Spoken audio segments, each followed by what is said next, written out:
मधुपुर गांव में विष्णु अपनी पत्नी माधवी और बेटी जानवी के साथ रहता था। वह ईमानदार और मेहनती किसान था। एक दिन वह अपने घर में बैठा हुआ था। माधवी, इस बार भी हमारी फसल पूरी तरह से खराब हो गई। अब हम क्या करेंगे? जमींदार ने साफ कह दिया है, अगर इस बार पैसे नहीं दिए तो घर छीन लेगा। मैं सोच सोच कर डर रहा हूँ कि आगे हमारा क्या होगा। सब समझ रही हूँ, पर अब हमारे पास कुछ भी नहीं बचा। और सच कहूँ तो मेरे दिल में डर बैठ गया है कि वह इस बार हमें बख्शेगा नहीं। तभी बाहर से आवाज आती है, अरे ओ विष्णु, घर के अंदर छिपकर क्या करेगा? चल बाहर निकल, बहुत हो गया तुम्हारा नाटक। अब हम क्या करें? लगता है जमींदार का आदमी आ गया हमसे घर खाली करवाने के लिए। तभी हरिया अंदर आ जाता है। तुम सबको सुनाई नहीं दे रहा है क्या? अब जल्दी से घर खाली करो। अरे रहम करो हम पर, मेरा तबीयत ठीक नहीं रहती है और मेरी जवान बेटी है। अगर आप हमें ऐसे निकाल दोगे तो हम सड़क पर आ जाएंगे। भगवान के लिए सोचो, हम कहाँ जाएंगे? अब और दिन नहीं मिलेंगे। जमींदार ने साफ कहा है कि आज ही घर खाली कराना है। चल चुपचाप उठ और अपने परिवार को लेकर बाहर निकल जा, वरना अंजाम अच्छा नहीं होगा। हाँ। इतना कहकर हरिया जबरदस्ती विष्णु, माधवी और जानवी को घर से बाहर कर देते हैं। ये आप लोग क्या कर रहे हैं? हम कहाँ जाएंगे? किसके दर पर भटकेंगे? अब जो कहना है जमींदार साहब से कहना, हमारा काम हो गया। फिर हरिया चला जाता है। हे भगवान, अब मैं अपने परिवार को कहाँ ले जाऊं? मेरा जीना बोझ बन गया है। मैंने कोशिश की पर सब व्यर्थ हो गया। पिताजी, हिम्मत मत हारिए, हम तीनों साथ हैं तो रास्ता खुद निकल आएगा। बस आप कमजोर मत पड़िए, मैं आपको कुछ भी होने नहीं दूंगी। तभी अचानक विष्णु का शरीर डगमगाता है और वो जमीन पर गिर पड़ते हैं। पिताजी, पिताजी, क्या हुआ आपको? माँ देखो ना, पिताजी उठ नहीं रहे हैं। बेटी, तुम्हारे पिताजी की सांस फूल रही है। लगता है इन्हें बड़ा दौरा पड़ा है। जल्दी से किसी को बुला लो, वरना देर हो जाएगी। मैं अभी वैद्य जी के पास जाती हूँ, मैं जरूर मदद करेंगे। फिर जानवी दौड़कर वैद्य के घर पहुँचती है। वैद्य जी, कृपया करके मेरे पिताजी की हालत बहुत खराब है, आप चलकर देख लीजिए, नहीं तो वह मर जाएंगे। जानवी, मैंने कई बार तुम्हारे परिवार का इलाज किया है, पर आज तक तुम्हारे पिता ने मेरे पैसे नहीं चुकाए। अरे मेरा भी परिवार है, मेरी भी जिम्मेवारियां हैं। जब तक पुराना हिसाब साफ नहीं होगा, मैं अब औषधि नहीं दूंगा। वैद्य जी, आप इंसानियत पर दया कीजिए। मेरे पिताजी की जान निकल रही है। पैसे बाद में दे दूंगी, लेकिन अभी तो इन्हें बचा लीजिए। भगवान के लिए इन पर दया कर दीजिए।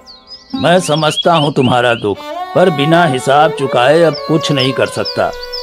और तुम जानती हो कि जमींदार के घर से कोई और वैद्य भी तुम्हारे परिवार का इलाज नहीं करेगा। अब जाओ। हे भगवान, कैसी लाचार बेटी हूँ मैं। माँ बाप की जान बचाने के लिए भी कुछ नहीं कर पा रही। मैं कहाँ से लाऊं पैसे? किससे मांगू मदद? एक काम करती हूँ, मैं मालती काकी के पास जाती हूँ।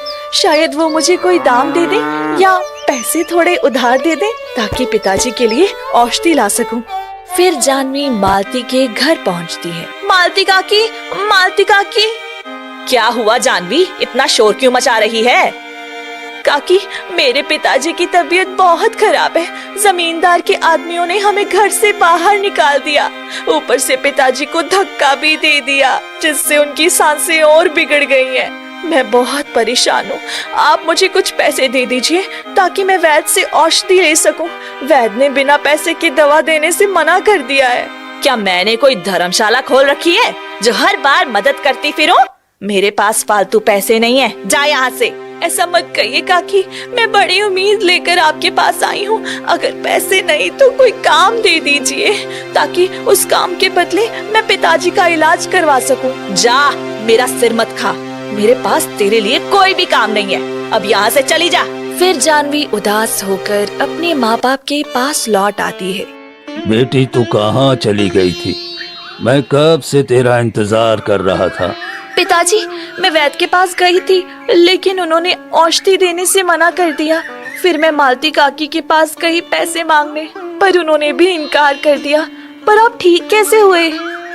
अरे बेटा, मुझे कुछ नहीं हुआ था, बस थोड़ा सा चक्कर आ गया था।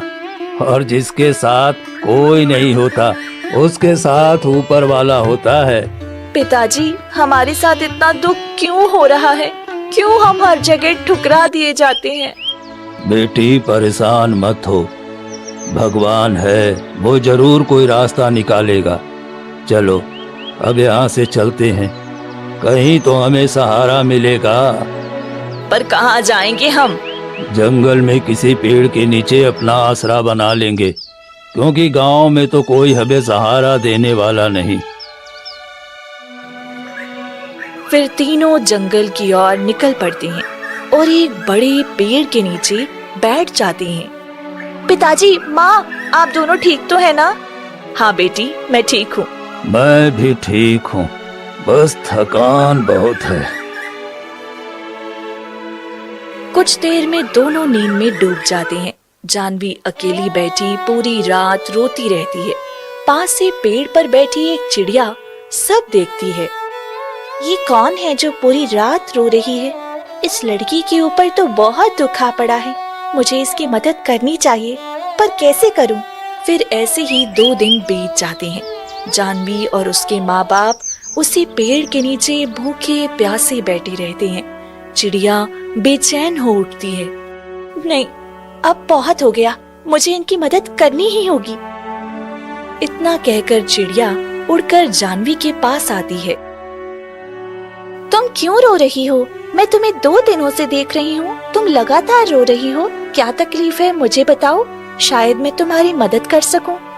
अरे तुम तो चिड़िया हो, बोल कैसे रही हो? मैं एक जादुई चिड़िया हूँ। मैं सिर्फ नेक दिल और दुखी इंसान से ही बात कर सकती हूँ।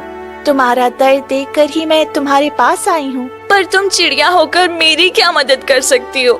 जाओ यहाँ से, तुम कुछ नहीं कर सकती। अगर तुम मुझे कुछ नहीं बताओगी तो भी कोई बात नहीं, लेकिन तुम्हारी आंखें सब कह रही हैं। मैं तुम्हें यूं रोते हुए नहीं देख सकती।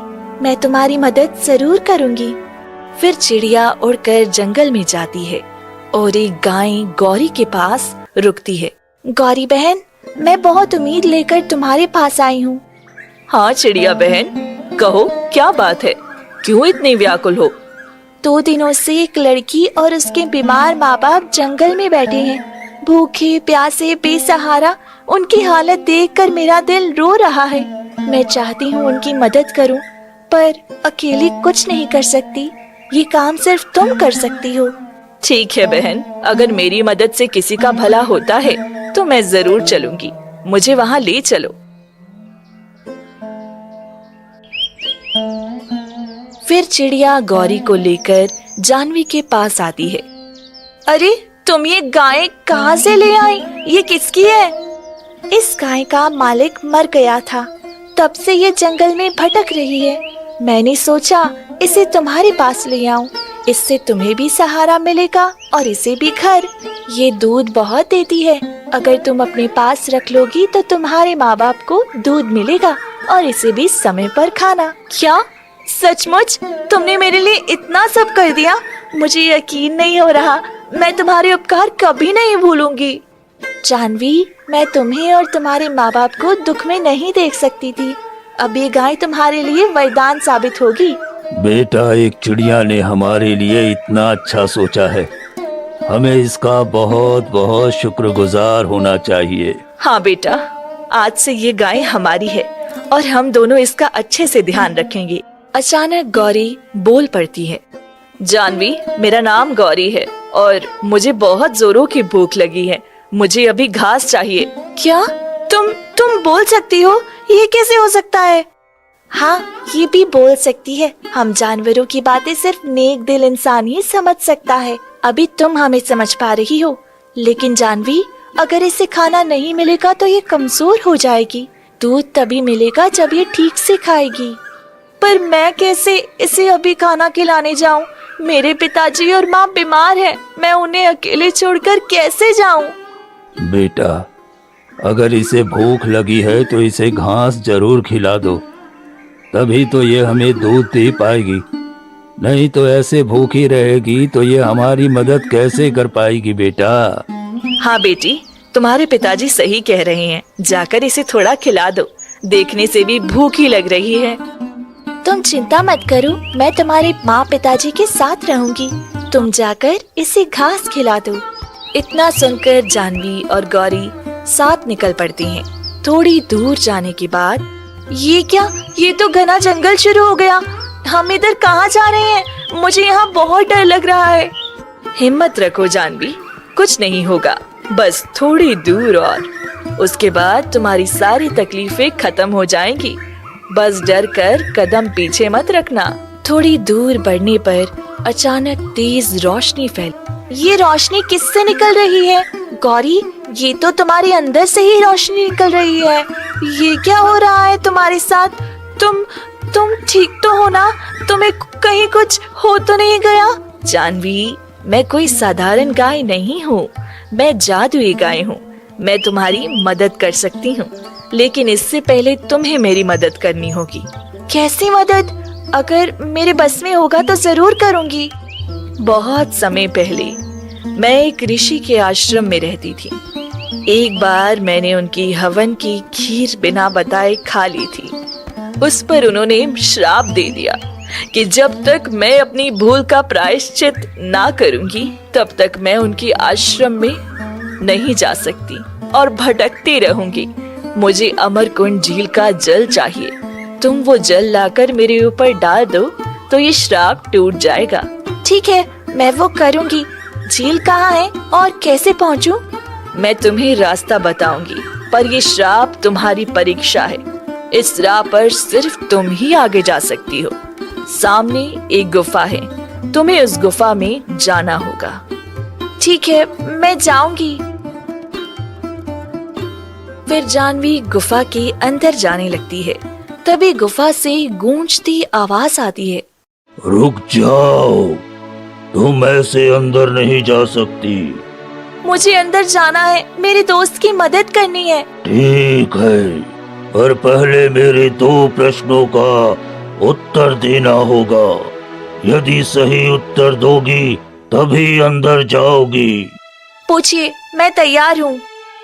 ऐसी कौन सी चीज है जो इंसान के अंदर हो पर दिखे नहीं? वही हृदय को बड़ा बनाती है और कर्मों को संवारती है। गुण। अब मेरा दूसरा सवाल, ऐसी कौन सी शक्ति है जो संसार को मोह में बांधती है? दिखती तो है पर वास्तविकता से परे ले जाती है। माया। सही उत्तर दिए। अब जाओ अंदर। जो तुम ढूंढती हो वो तुम्हारे साहस से जुड़ा है। फिर जानवी अंदर हिम्मत करके जाती है। जैसे ही वह भीतर कदम रखती है, आंखों के सामने सोने चांदी का ढेर दिखाई देता है। अरे, ये तो कितना सारा खजाना है। ये किसका हो सकता है? तभी एक गूंजती हुई आवाज आती है। ये सारा खजाना तुम्हें मिल सकता है, पर इसके लिए एक शर्त है। तुम्हें इसे पाने के बदले एक चीज की त्याग करनी होगी। तुम्हारे साथ जो है उसको त्याग दो। नहीं, मैं तो पहले ही वचन दे चुकी हूँ कि मैं इस अमरकुंड के जल से मुक्त करवा दूंगी। मैं इस गौरी को कभी छोड़ नहीं सकती।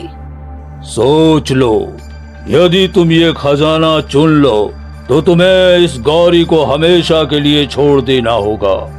फिर ये सारा धन तुम्हारा हो जाएगा।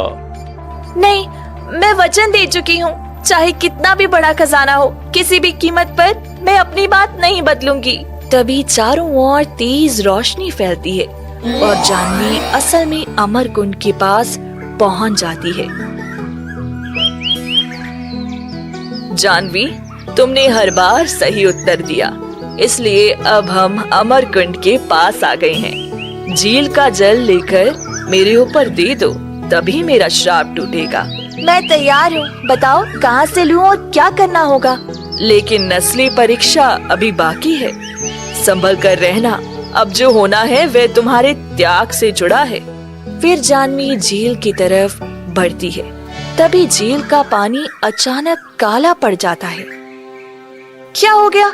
अभी तो पानी इतना साफ और चमकदार था, ये काला कैसे हो गया? तभी एक रहस्यमयी छाया प्रकट होती है। जानवी, इस झील का जल अब तुम्हें नहीं मिलेगा, यहाँ से चली जाओ। नहीं, मुझे ये झील का जल चाहिए, इसके लिए मैं कुछ भी कर जाऊंगी। बताइए क्या करना होगा? ठीक है, पर ध्यान से सुनो। इस बार त्याग अनिवार्य है। तुम्हें 3 में से किसी एक का त्याग करना होगा। अपने माँ बाप का, इस जादुई गाय का या खुद का। बताओ, तुम किसे त्याग करोगी? केवल उस त्याग को स्वीकार करूंगा जो सच में पवित्र और निस्वार्थ हो। जानवी के मन में एक भयंकर तूफान उठता है। वो अपनी माँ पिताजी की थर थर कांपती छाया सामने देखती है। बिटिया, हम दोनों इतना जीवन जी चुके हैं, अगर इससे तुम्हारे हाथों में सुख आ सकता है तो हमें त्याग देना। हम गरीब हैं, हमारी मर्यादा यही है कि हम तुम्हारे भविष्य के लिए पीछे हट जाएं। ये गाय तुम्हारी तकदीर बदल सकती है। सोचो, तुम्हारे पास भोजन, दवा और एक घर आ सकता है। मुझे और तुम्हारी माँ को छोड़ दो, तुम सुरक्षित रहो। जानवी, मैं तुम्हें और तुम्हारे माँ बाप को बर्बाद नहीं देख सकती। अगर तुम्हें मेरी आजादी के सामने कुछ देना होगा तो मैं अपना त्याग कर दूंगी, पर मैं अपने आप को नहीं चाहती कि तुम किसी के कटघरे में खड़ी हो, इसलिए मुझे त्याग दो। यहाँ न केवल विकल्प है, बल्कि तुम्हारी आखिरी इरादे की परीक्षा है। बताओ, तुम क्या त्याग करोगी? नहीं, मैं किसी का बलपूर्वक त्याग नहीं कर सकती। मेरे माँ बाप निर्दोष हैं, उनसे मांग कर अपनी जिंदगी छुड़ाना मेरा अधिकार नहीं। और इस गाय ने तो हमें सहारा दिया है, उसने हमें अपने पास रखने की पेशकश की है। मैं किसी भी कीमत पर किसी जीव का बलपूर्वक त्याग नहीं करूंगी। फिर भी अगर त्याग अनिवार्य है, मैं स्वयं का त्याग कर दूंगी। मैं अपनी खुशियाँ, अपनी जिंदगी के सुखों का त्याग कर दूंगी, ताकि मेरे माता पिताजी जिए और ये गौरी आजाद हो जाए। अगर मेरी एक छोटी सी कुर्बानी से उनके जीवन बच पाते हैं तो मैं इसे स्वीकार करती हूँ। तुमने अपना उत्तर दिया, निस्वार्थ और प्रेम का उत्तर। तुम्हारा त्याग स्वार्थी नहीं, परिपूर्ण और पवित्र है। यही मैं स्वीकार करता हूँ। तुरंत ही झील का पानी फिर से चमकने लगा। कालापन गायब हुआ, जल साफ और चमकदार हो उठा। तुम्हारा त्याग स्वीकार हुआ, इसलिए तुम अब ये जल ले सकती हो। फिर जानवी जल्दी से झील से थोड़ा सा जल लेती है और गौरी के ऊपर छिड़क देती है। तभी एक हल्की चमक फैलती है और गौरी की सांसों में नई ताजगी आ जाती है। जानवी, तुमने वो कर दिखाया जो शायद किसी ने सोचा भी नहीं था। ये अमृत जल मेरे ऊपर गिरते ही मेरा बंधन टूट गया, मेरी आत्मा हल्की हो गई। तुम्हारे इस त्याग ने मुझे आजाद कर दिया। ये तो मेरा धर्म था, तुमने हमें बचाया, तुम्हें आजाद कराना मेरा फर्ज था। मैं खुश हूँ कि तुम्हारी आंखों में अब चैन है। मैं तुम्हारी मदद करना चाहती हूँ, पर मेरे पास शब्द कम है कि कैसे शुक्र अदा करूँ। चलो मेरे पीछे, मैं तुम्हें बताती हूँ कि तुम्हारे भाग्य में और क्या लिखा है। गौरी धीरे धीरे चल देती है। जानवी उसके पीछे चल पड़ती है। कुछ दूरी पर गौरी रुकती है और अपने पैरों से मिट्टी खोदने लगती है। यहाँ जो कुछ भी निकलेगा वो तुम्हारा होगा। उठाकर देखो, तुमने जो सच्चाई और प्रेम दिखाया है उसका फल यही है।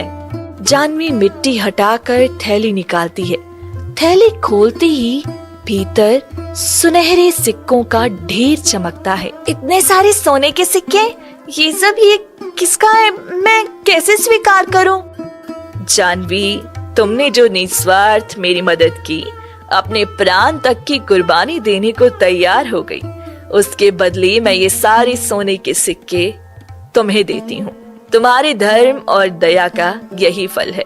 गौरी, ये मैं कैसे ले सकती हूँ? ये बहुत कीमती है। ये किसी और का नहीं बल्कि तुम्हारे वर्षों की जमा पूंजी है, तुम्हारे अपने सिक्के हैं। मैंने इन्हें जमा रखा था ताकि किसी जरूरतमंद को सहारा मिल सके।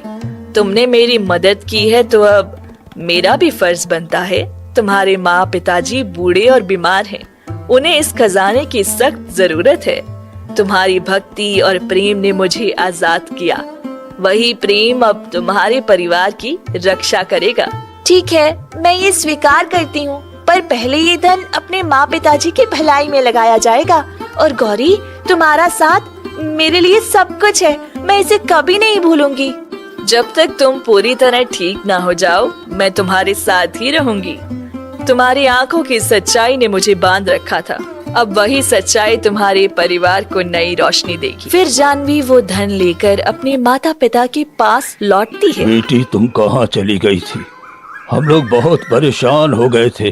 जो घास चराने में इतना समय लग जाता है, और ये गौरी कुछ बदली बदली सी लग रही है देखने में। ये देखो, हमें इतना सारा धन मिला है।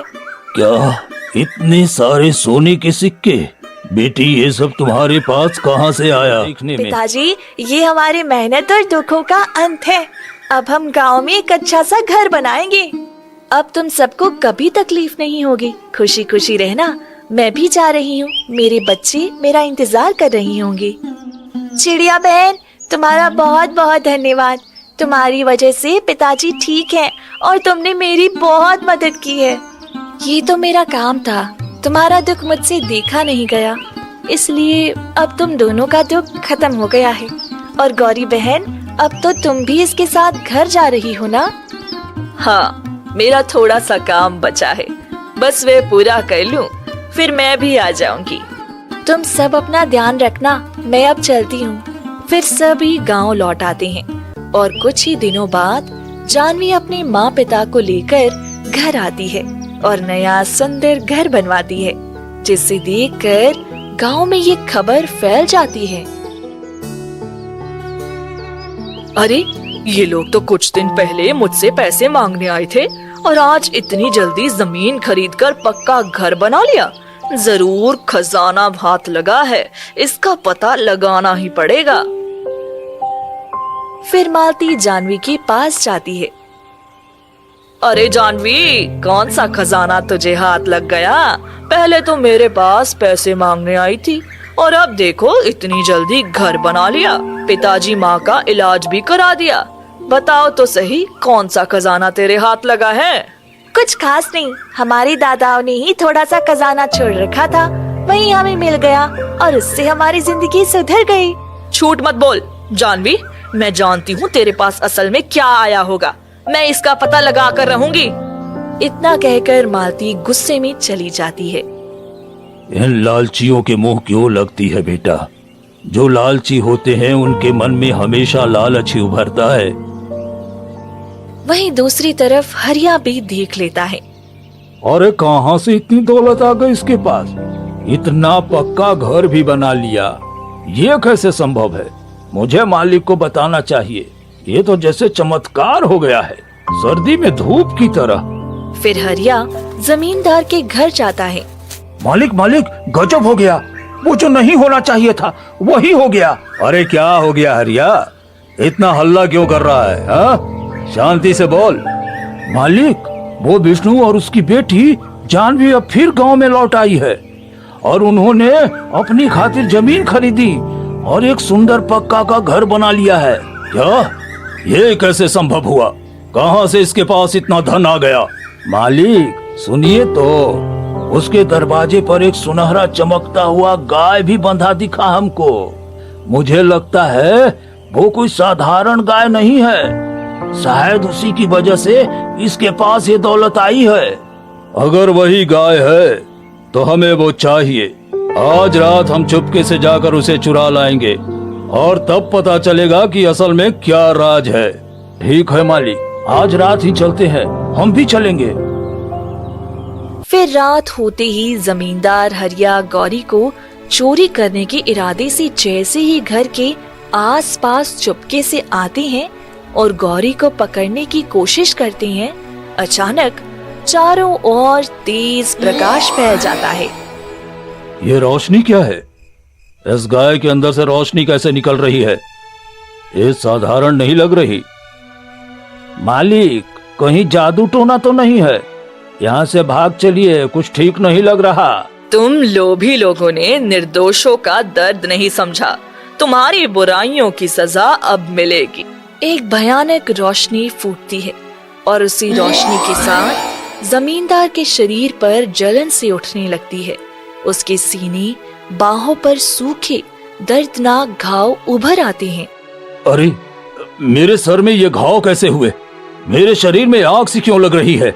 ये तुम्हारे किए का फल है। तुमने निर्दोषों की जमीन छीनी। अब जब तक तुम्हारा दिल सच्चा और पवित्र ना होगा, ये घाव तुम्हारे तन पर रहेंगे। मालिक भागो, कुछ ठीक नहीं है। हम यहाँ नहीं टिक सकते। जो कुछ भी हुआ ये ठीक नहीं है। फिर दोनों डर के मारे भाग जाती हैं।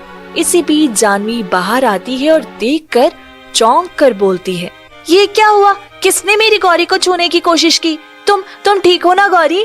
जानवी, मैं तुम्हारी मदद करके खुश हूँ, पर अब मुझे यहाँ से चले जाना चाहिए। गांव में कुछ लोग मेरी बातों से शक कर सकते हैं। तुम्हारे ऊपर असर पड़ सकता है। गौरी, आप कहाँ जाएंगी? हमें आपकी बहुत जरूरत है। आप हमारे साथ ही रहिए। नहीं जानवी, मैं समझती हूँ हमारी दोस्ती सच्ची है, पर तुम्हारी सुरक्षा मेरे लिए पहले है।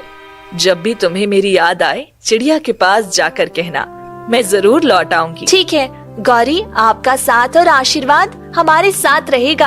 आप अपना ध्यान रखना। फिर ऐसे ही 2 दिन बीत जाते हैं। मालिक, ये क्या हो रहा है? मेरे शरीर में ये जलन और ये घाव ठीक नहीं हो रहे हैं। दर्द भी बढ़ता जा रहा है। हरिया कुछ समझ में नहीं आ रहा है। लगता है जैसे हमारे किए की सजा मिल रही हो। मुझे ये सब सहन नहीं हो रहा है। हमें किसी से मदद मांगनी चाहिए। मालिक, शायद हमें जानवी के पास जाना चाहिए। वो जो कुछ जानती है, शायद वो हमारा कुछ कर सके। जमींदार जानवी के पास आता है। जानवी, मेरी बहुत बड़ी समस्या है। मेरे पूरे शरीर में ये घाव और जलन लगी है। मैंने तुम्हारी गाय को चुराने की कोशिश की थी और तब से यही हाल है। मदद करो, मुझे ठीक कर दो। आपने जो किया उसका फल मिला है, पर मेरा दिल कहता है कि दया भी करनी चाहिए। मैं आपकी मदद करूंगी, पर पहले आपको सच्चे दिल से अपने किए का पश्चाताप करना होगा। मैं वादा करता हूँ, मैं अब से किसी गरीब के साथ ऐसा अत्याचार नहीं करूँगा। कृपया करके मेरी मदद कर दो। ठीक है, ये गाय का गोबर वही जादुई प्रभाव रखता है। तुम इसे लगाओ, फिर ठीक हो जाओगे। गोबर से? क्या वो सच में ठीक कर देगा? हाँ, पर याद रखिए, गोबर केवल उपचार है। असली दवा तुम्हारे नए कर्म और सच्चाई है। जमींदार और हरिया अपने घाव पर गोबर लगाते हैं। ये कैसे मेरे सारे घाव धीरे धीरे ठीक हो रहे हैं? अब दर्द नहीं रह गया। मालिक, ये कोई चमत्कार है और शायद ये हमारी भूल का फल था। जानवी, मैं तुमसे वादा करता हूँ, आज के बाद मैं किसी कमजोर का उत्पीड़न नहीं करूँगा। मैं अपने किए का हमेशा प्रायश्चित करूँगा। ठीक है, तुम्हारा बदलना ही सबसे बड़ा प्रमाण होगा। फिर जानवी अपने माता पिता के साथ सादी सुख से रहने लगी। घर में खुशी की लू लौट आई और जमींदार ने अपने काम बदले और अब गरीबों के साथ इंसाफ और दया से पेश आता है।